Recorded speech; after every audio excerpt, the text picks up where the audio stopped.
Hello everyone, how is it going? Now, what I'm talking about today is something that I hear quite often, and I just want to break this down in a video. Now, I often hear people say, and I said this myself, that I am just getting on with it, okay? And that's great, okay? When we're dealing with OCD, we have to just get on with it at times. We have to just grin and bear it, okay? That's fine. But then the problem arises when I ask, okay, that's great, but what are you doing about OCD? What are you doing to look at your fears and your beliefs? What are you doing to get under it? And the reason I raise this is because I often hear people getting on with it instead of getting under it. Okay, now getting on with it, as in bringing it for the ride, zipping up the uncomfortable coat, wearing all the discomfort, bringing it all there, embracing it all, letting it be there. That's a huge part of it. But this is where we can't just let time pass for the rest of our life and do nothing. Okay, so letting time pass is a crucial ingredient of recovery, especially when you're triggered, especially when you're going for a bit of a tough time, letting the time pass, letting yourself feel anything. But work is going to be required. You're going to have to do something to actually get under the fear, right? You're going to have to actually do something to shift your beliefs on the worst case scenario. Otherwise, it's just that, oh, I'm getting on with it for the rest of my life.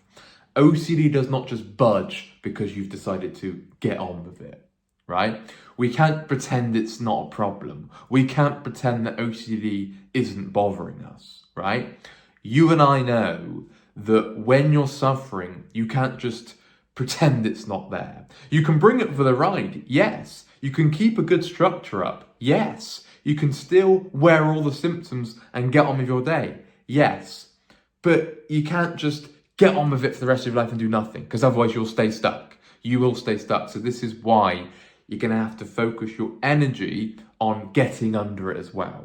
And this is where book number 1 and book number 3 on our reading list are extra critical, because book number 2, Self-Help for Your Nerves by Claire Weeks, and book number 5, That Lasts a Life by Paul David, are very crucial books for wearing anxiety, changing our relationship with the feelings, bringing it all for the ride, not fighting it, floating, using a floating technique, which Claire Weeks talks about, letting time pass, all very crucial parts.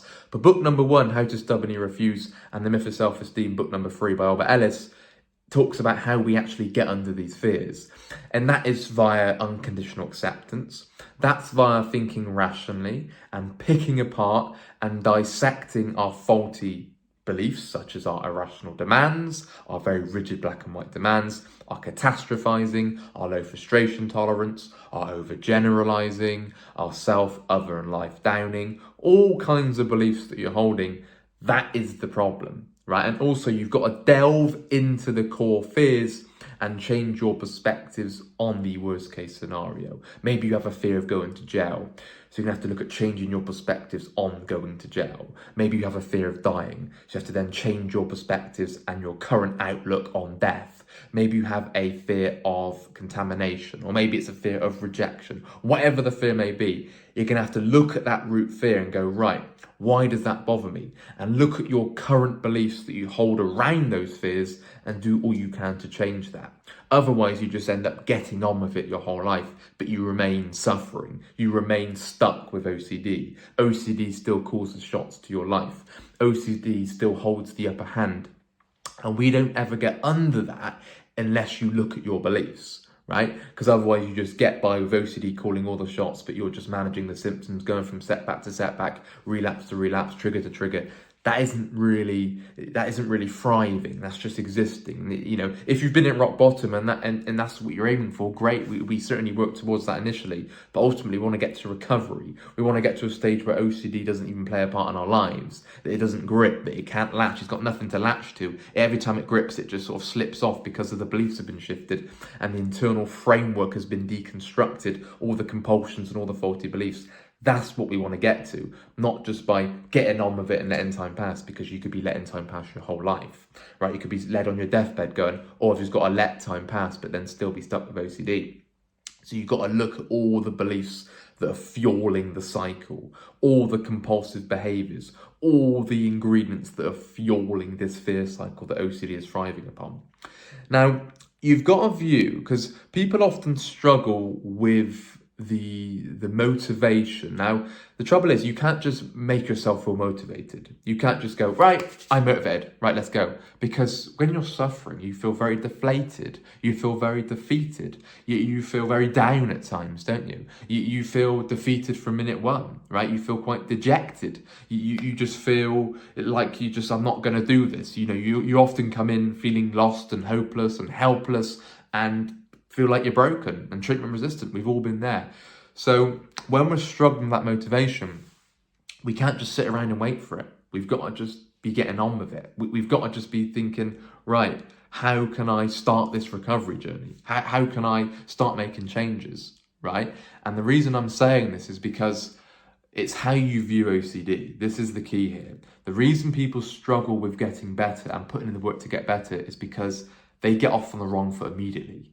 They get off to a bad start. They're fighting a losing battle because they hate OCD. How often do you hear, OCD's this big evil bully, OCD's the worst thing ever, OCD's horrendous, it's the worst thing that's ever happened to me, oh my god, I hate it so much. Understandable, I get it. I was one of those. I was in that position because I was like, OCD, you're so fucking cruel. Why have you got to do this? Why have you got to latch to this? Just go away, leave me alone, let me have peace. Mercy, mercy, right? That's what I was doing. It didn't get me anywhere, right? Because OCD is relentless. It's resilient. It doesn't just back down because you want it to back down, right? I learned that the hard way. And I'm sure you've learned that the hard way. So we've got to change our relationship with OCD itself. How? How do we do that? Right. So let's start viewing OCD as a strict teacher rather than this evil punisher. Okay, and that's crucial, okay, because if you view OCD as this big punishing monster in your brain that's very cruel and punishing you 24/7 and doesn't give you any respite and it hates you and your mind's this big bully, you're not going to get very far because you're not going to, you've got to be working with it, right? You've got to be working with the anxiety. You've got to be working with OCD. You've got to become friends with OCD. Now, I know that sounds a bit soft and fluffy, but that's a much better approach than hating yourself. If you hate having OCD, your chances of recovery are zero, right? Because every time it latches, every time you're suffering, you're going to be so fucking angry that it's latched. You're like, I thought I was over this by now. Oh, fuck off. With that anger and with that aggression, you're not going to get anywhere, right? So we've got to change that relationship gradually with OCD. And a good way of doing that is by what I just said then, about seeing it as a very strict teacher. And bloody hell, it certainly is strict, right? You step out of line, it whips you back in line. It's very strict teacher. It doesn't take any messing, right? It's not very lenient, right? We can sit and joke about that. But ultimately, the reason I say it's a strict teacher is because I wouldn't change my OCD suffering for the world, truly. I truly believe that. I wouldn't change it. Why? Well, because look where it's got me today, right? It's not only the career that I do. I love working with OCD. It's me personally, right? I'm in a place where I'm better at dealing with life problems, much better. I'm much more rational. I'm much more compassionate. I'm much more understanding. I'm much more accepting of the realities of the world. I'm much more accepting of myself. I'm much more forgiving of myself. I'm much more compassionate towards myself. I have the unconditional self-love, the self-respect. I'm always putting myself first, as in, because I have that self-acceptance, I'm not going to write myself off. I'm not going to beat myself up endlessly. I'm not going to hate myself. I'm not going to neglect myself. I'm not going to punish myself because I have that unconditional self-acceptance. And that has come through suffering.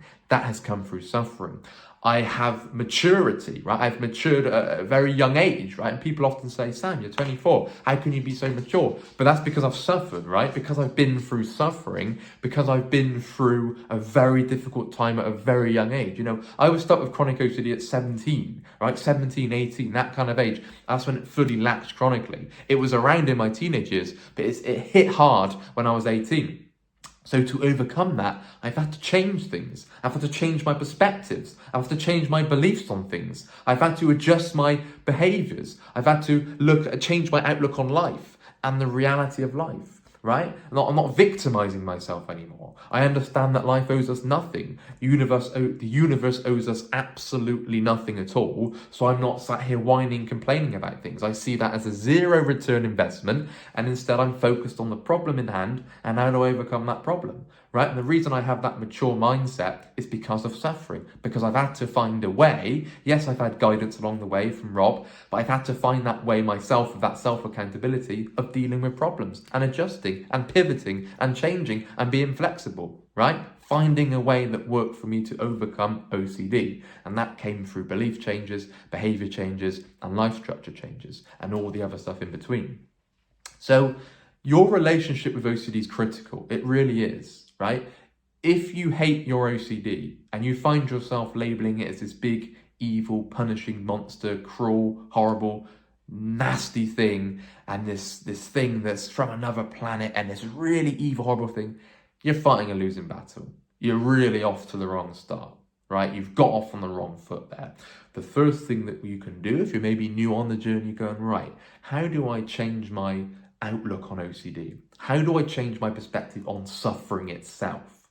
Right? How can I change my view on that? Because that then allows you to work with it rather than constantly fighting against your OCD and getting into that battle, right? Getting into that getting into that mental war zone, right? Getting into that mental battlefield of OCD. That ain't gonna work. You're always gonna come off worse, I'm afraid. You're never gonna be able to get relief that way. So, very, very important. Think about the points that I've mentioned. Crucial points along your journey. If you are really struggling with OCD, please reach out for help. You can email us at phil@ocdrecovery.com. That's phil@ocdrecovery.com. Send him loads of emails, really annoy him. He loves being annoyed. And and the coaches there, you got me, Sam, you got Rob, the founder of OCD Recovery, you got Nick, you got Momin, you got Gemma, and you got Elliot, all doing coaching calls. We are very busy, but we can fit you in as soon as we can, and you will get a fast response as soon as you contact us, because we are looking to get you in as soon as we can, because we understand it, we get it. We know what it's like to be stuck with obsessive compulsive disorder. There is hope. You can truly get better. You don't have to just get on with it for the rest of your life. You can get under it. You can recover from OCD. It takes time. It takes patience. It takes practice. It takes persistence. It takes perseverance. It's not a quick fix, but recovery is so worth it. Take care, guys. Look after yourself. Speak again. Bye-bye.